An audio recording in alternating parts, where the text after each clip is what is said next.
Okay, so I have given this too many attempts. I have been postponing this for a while. I've been really limited by my own fears. I've been really scared to come out and be vulnerable. I'm very camera shy.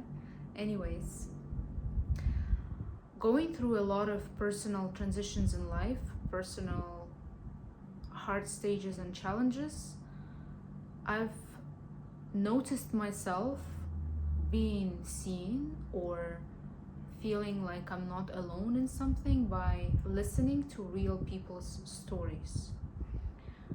We live a lot from a place where we just scan the facade of a person on social media or in real life, and we make a lot of assumptions about the way the person lives. I feel like being lost these days is just something quite widespread. We are living in abundance of information. We are living in a pool of so many different opposing opinions, so many possibilities to make money, so many voices externally and internally, that I feel like it takes us a lot to a place of being really confused. Now it's a big, huge, deep topic, which I think that the base of it really is faith, is what keeps you grounded in acceptance and also helps to lead you the right way. But I wanted to share a little bit of my story to help some people feel a little bit more seen. I'm turning 13 roughly a month, and it always feels like a pivotal point. It always feels like even if nobody actually tells you directly about certain things you've got to achieve, there is silent external pressure and internal pressure to be at a certain point. So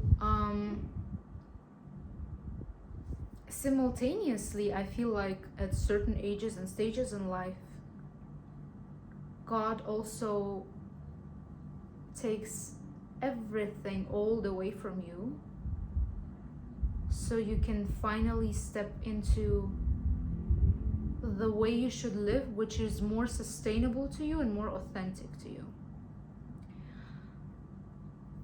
For the last 6 years, I feel like I've lived through a repeated cycle every year. This showed in people I met, this showed in jobs I did, this showed in emotional state I was in, this showed in the ways I spent my everyday, just daily life. And it was not sustainable, and I knew it roughly halfway through those 6 years. So after 2-3 years of living that way, I knew that's not the way I am supposed to live, but I kept on living that way, thinking that's the only way right now at that point. So for the last 6 years, I lived in Dubai, and as a young female who tries to just genuinely support herself, build a career from scratch, it can get really, really tough. I feel like I'm eternally grateful to that country. It's still a huge, to the city and to the country, it's still a huge part of my identity and my story, and to this day feels like a second home. But it toughened a lot of parts of my character, which is good and bad. And it also put this veil of constant financial anxiety on me. I'll try to explain. It's quite an expensive lifestyle over there, and quite, even if you live in a regular life, I'm saying, And the system is built in such a way that anything you do and any step you make is to be paid for. I know the state of economy today. I know that it's practically impossible to find any country that's actually, it's a lot about your choices as well, so I know that. But it almost leaves you without a choice to spend anyway. Don't know how to explain it best. I think if you've lived there, you know what I mean. Yeah, I was constantly in some kind of financial pressure because I made relatively good money working at office jobs. But I think the trick here was that it initially started as a dream, as, okay, let's say like a calling. So I felt culturally connected to the Middle East. Dubai felt like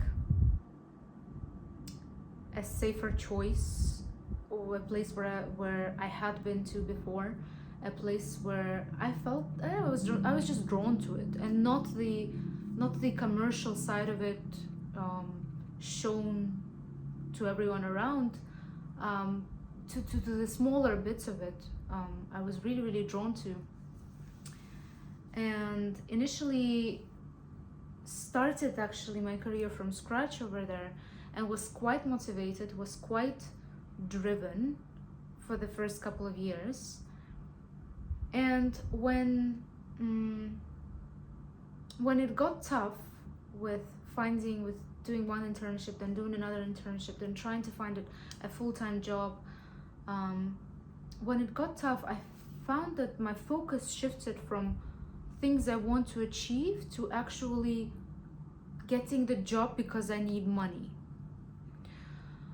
Getting the job, the 9-to-5 office job, because that's the way. There are no other ways. That's the only way you can go. That's basically the repeated cycle I was living in for 6 years, is thinking that I have to, after each job, just thinking of finding the next one, finding the other one, and yeah, trying to make it. But trying to make what? At some point I lost the end goal. It was all around, circling all around, just sustaining my life there. But for what grander purpose? I didn't know at some point.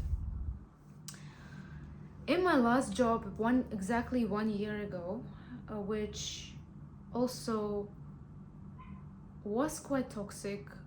I loved my team, but the schedule, the management, the operations, the way it was handled, everything around it was really toxic. And I hear from a lot of people how many people get into toxic workplaces in the UAE. So that's just a truthful, realistic picture of it.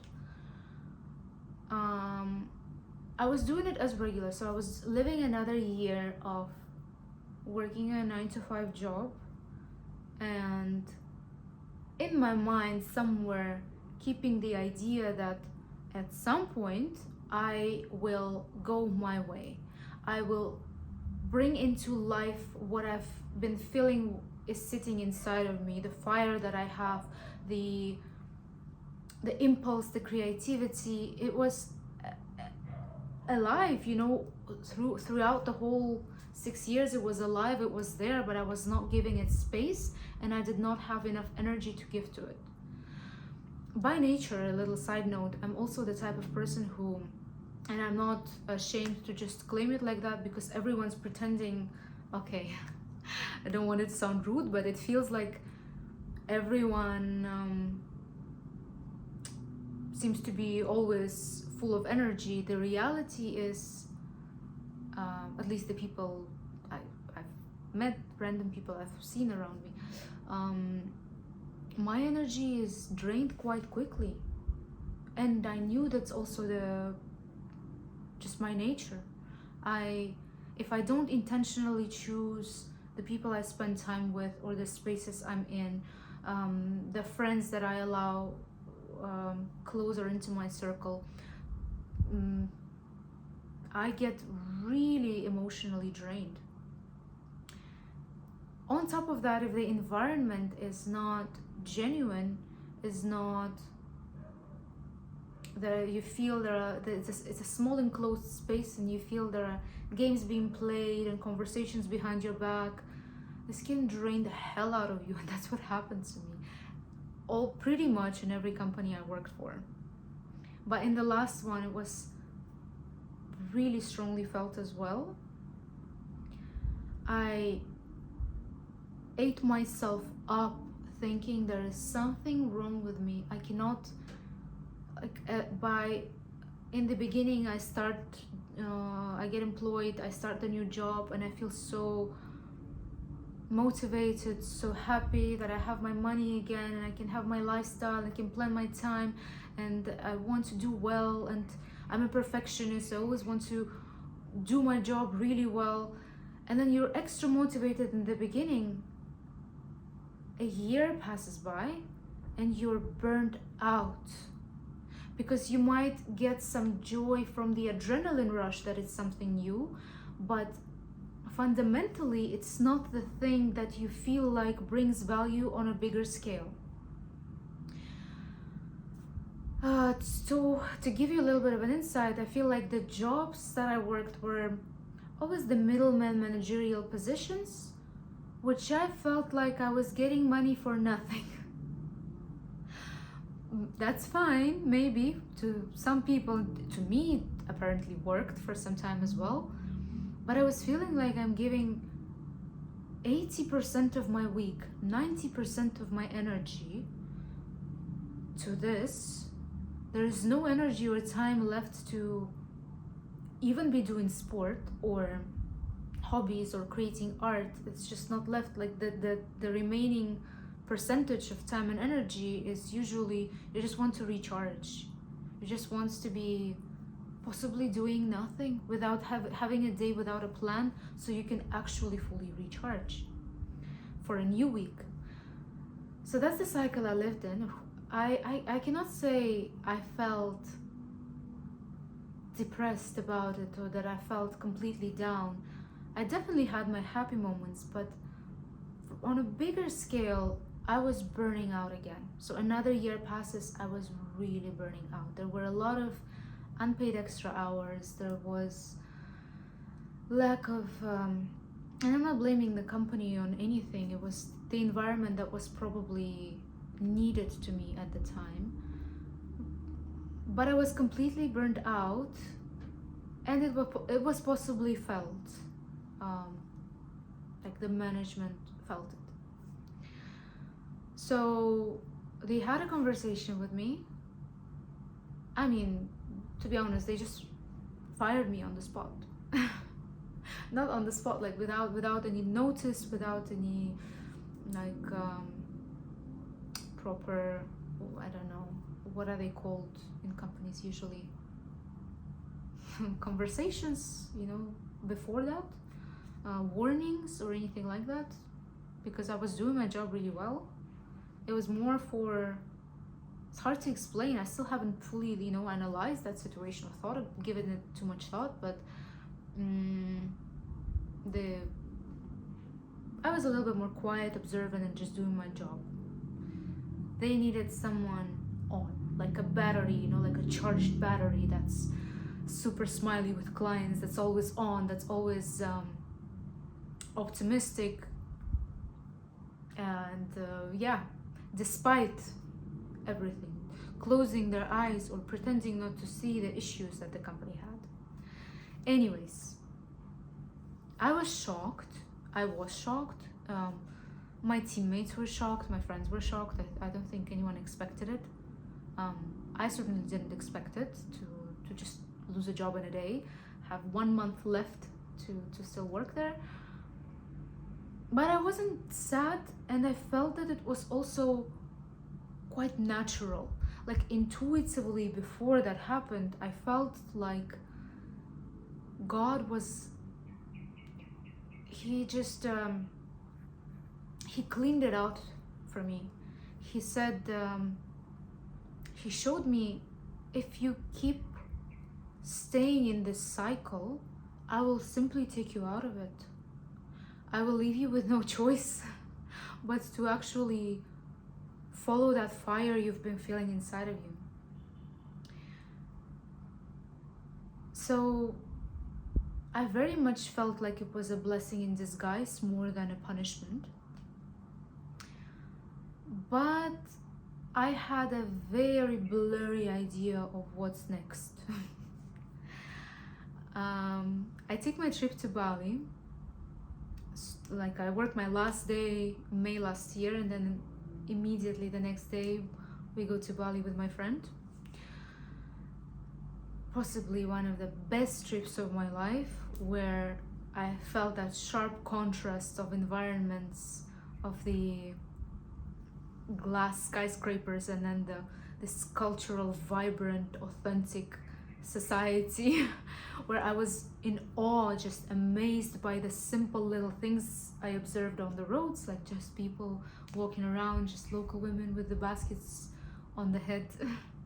The trip for me carried a meaning. I felt like it is for me to hear myself again, because the other sounds had been too loud. Because before that, my job involved a lot of communication with people, constant, being always on, and I felt like that gradually just really quietened my own voice and my own wishes and understanding of what it is that I want to be doing. That trip to Bali changed everything within me, because it just simply widened my horizons and perception and understanding of how different you could live. So after coming back from the trip, I still had another 3-4 months before my rent expired, and I really took my time to weigh the decision of whether I should leave the life I'd been building for 6 years through blood, sweat and tears, which may not seem so to some people, but it was blood, sweat and tears for me. I was doing it alone. I was, doing all the processes of moving, organization. I think people underestimate how much it takes, right?